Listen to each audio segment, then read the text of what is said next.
Welcome to this video resource for new classroom teachers. In order to help you develop the teacher performance expectations under the categories of understanding self, teaching, classroom management, and teacher leadership, I will be answering requests for advice from new classroom teachers. Hello, I have a student being aggressive toward his classmates and acting out in class. Scolding him seems to have no impact on his future behaviors, and taking away his recess or free time only makes his behaviors worse. If I don't intervene, I'm worried he will stop trying to be social and start to accept failing grades.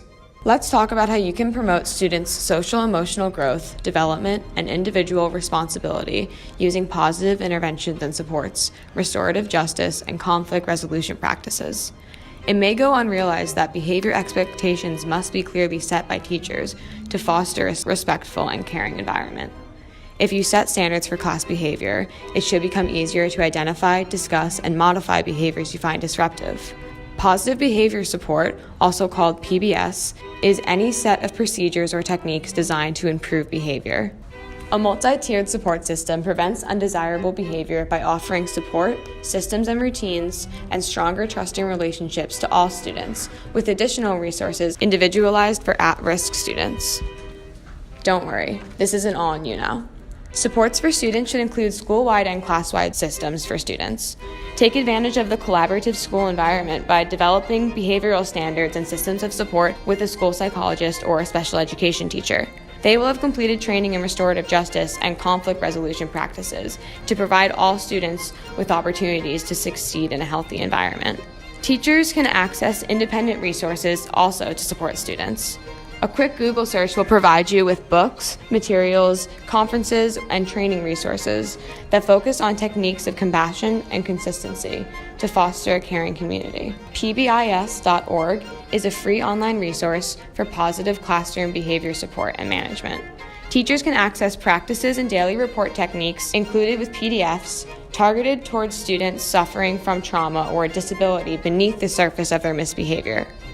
Your unruly student may be unaware of how to build relationships, how to deal with trauma, or how to behave in class. Using campus or online resources to establish routines and supports in your classroom should foster trust and respect. Your student is clearly resistant to your redirection, so make him begin to value your comments by praising positive behaviors as they occur. Using examples of what a good one looks like is just one effective technique for helping students be a part of the classroom community with respect for both their teachers and their peers. Another first-year teacher wrote in, "So I thought I did the hard part when I finished my last course to get my teaching credentials. But then on the first day of class, I found out I didn't know quite how to teach. I had memorized all of the content my students needed to learn, but despite my enthusiasm, my students did not retain much information. I don't want to just shower my students with information for them to soak up like a sponge. I want to challenge them and engage them. How can I effectively teach to all of my students?" Effective learning and teaching can be fostered in a few ways. First, you must know your students. Simply lecturing isn't the best vehicle for knowledge for kinesthetic and visual learners or for students with disabilities. You should learn to monitor student learning and adjust your instruction while teaching so that your students continue to be actively engaged. If you notice their attention peaked when you used a certain tactic, try it again at another time. Instead of just attempting to transfer content from your mind into your student's mind, promote your students' critical and creative thinking and analysis through activities that provide opportunities for inquiry, problem solving, responding to and framing meaningful questions, and reflection. It's not a bad idea to plan your questions ahead of time so that you're never stuck feeling unable to reach or provoke your students. With good intentions and intense energy, it can be easy to overlook simple ways to make your curriculum more accessible and therefore more engaging. Incorporating visual and performing arts, especially linked to your students' relevant interests, is an effective teaching practice. Colleagues, YouTube videos, and Pinterest are just a few resources for content which can radically enhance your teaching performance. An education major in her last semester of school wrote in, "As I prepare for my first year with my own students in classroom, I've been worried that classroom management is the single most important component necessary for a positive learning environment. What steps can I take to quickly establish a trusting relationship with my students and their families?" Standards, standards, standards. Starting on the very first day of school, teachers should introduce their new class to routines and systems. You can minimize misbehaviors via high expectations for student-to-student and student-to-teacher interactions. Bonus points for communicating your procedures and expectations to their parents. One way to have support for your classroom systems is to maintain ongoing communication with students and their families. Communicating achievement expectations and student progress can allow for the opportunity to mention misbehaviors as well. Students can have the routines you set in place enforced at home if their parents understand the benefit of your actions. Within your classroom environment, you will learn to identify positive and negative interactions among students. You should promote productive learning and reflect diversity through culturally responsive content. Students' All About Me presentations or parent conference meetings provide another opportunity to communicate. In the end, the key to effective classroom management is consistent and early established routines. An inclusive learning environment that is physically, mentally, intellectually, and emotionally healthy and safe for all students to learn in is your goal. You can manage the inclusivity of your classroom through your own drive to learn more about your students and more about yourself. Your role is not to be an authoritarian, but a mentor. I just got a job in a 4th grade classroom, and I've been a little worried about effectively communicating with my students' parents. I don't want them to think I'm trying too hard or give them the impression that I don't care enough. Additionally, I don't want my time to be consumed with readily appearing and sounding professional when I am truly just now gaining experiences to make me knowledgeable. I need advice on how to effectively lead my classroom while keeping parents involved. Interacting with students' parents is a responsibility of teaching that is frequently forgotten of until the demand occurs. While everyone is so well-intendedly focused on interacting with students, parents come along with the deal and insist on being informed. Giving these parents the comfort that they require is not as daunting as it may first seem. There is a lot of emotion going on when parents allow their children to be out of their sight for so long every day once schooling begins. It's only natural that some parents would be curious what life their child was living while they weren't around.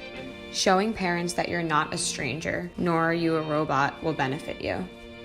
You can accept the request of parents to assist you in the classroom or outside of the classroom by preparing class materials for you.